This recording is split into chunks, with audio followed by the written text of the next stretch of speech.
So you can have a business, like you can start a business and you can start a business, right?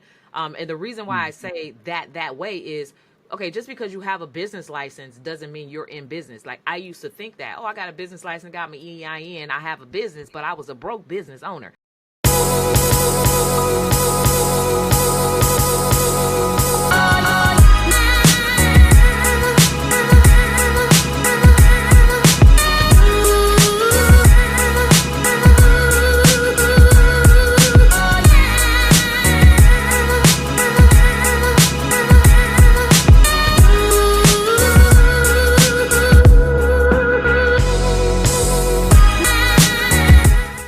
So what obstacles do you feel like the average person is going to face when they're trying to get started doing this?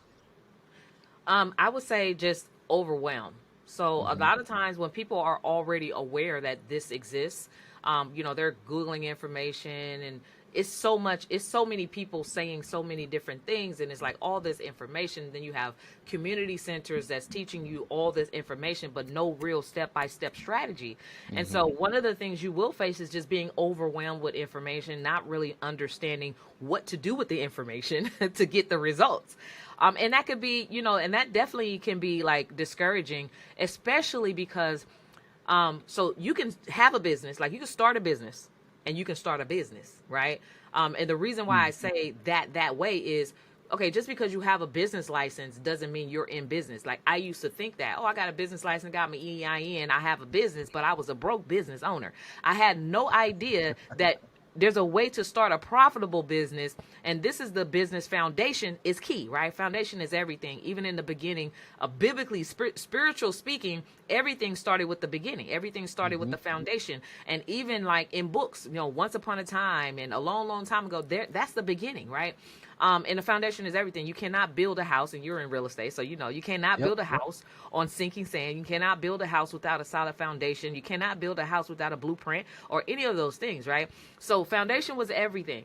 And knowing that, in the beginning, I thought business license, okay, I'm in business, but understanding that in order to capture or to get the attention of a premium buyer like the government or a premium client like corporations, you have to really have your foundation in order, right? There's some things on the checklist that you have to have. And if you don't have that, then you disqualify. You're completely disqualified from that. But anybody can have these things. We're talking about like a DUNS number or, your articles of incorporation and your operations agreement. Most entrepreneurs that are just starting things, like by Googling information, they don't really understand that not having these things actually cost you a lot of money, right? Because you're not able to get the funding that you want. You're not able to get free money, the grants that you want, because you lack that information and that knowledge. And you're not able to qualify for multiple contracting opportunities because you lack that. And so you definitely have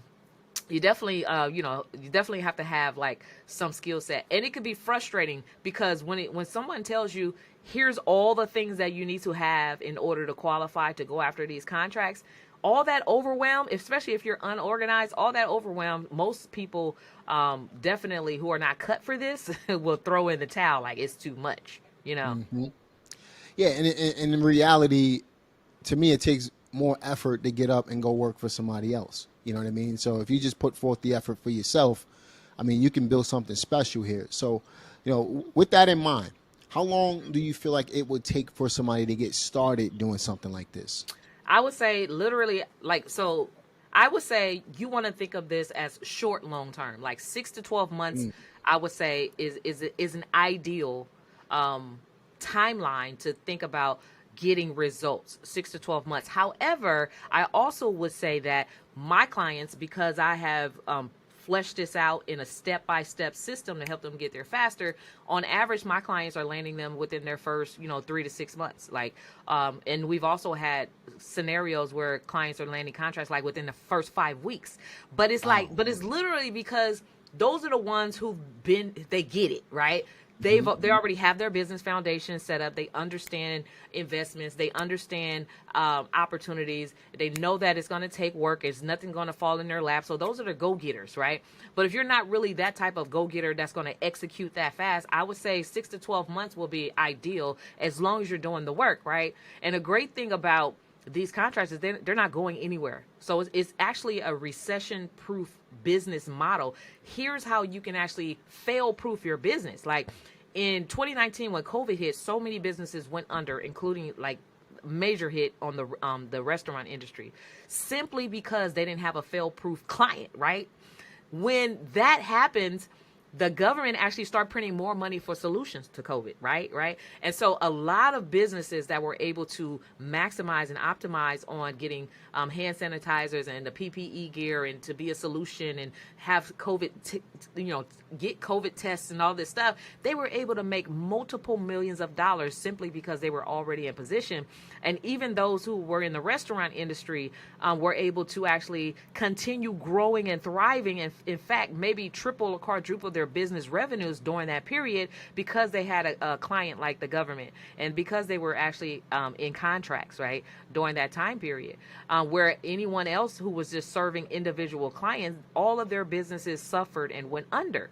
And so that is the significance of, the power of being able to have a client that's going to help you recession proof your business. The government definitely prints money. They never run out, and everything becomes a solution. So the next time you really watch the news and they're like, oh, we're setting $4.3 trillion aside for mental health solutions, right?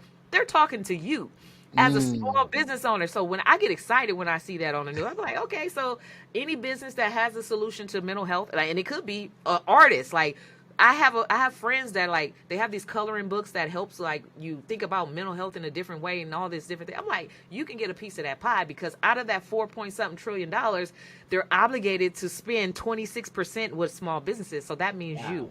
So every time you see the government talking about this money is set aside for this, and there's a hurricane tornado that just recently happened in Florida. Don't you think they're going to put some money aside right there for solutions, right, to rebuild and re-beautify those areas? So that means everyone that is a small business can think outside the box, right, to serve and to be a part of that particular spin. I'm over here taking a lot of notes. I got my pen scrabbling over here because there's so much information. I'm loving this right here.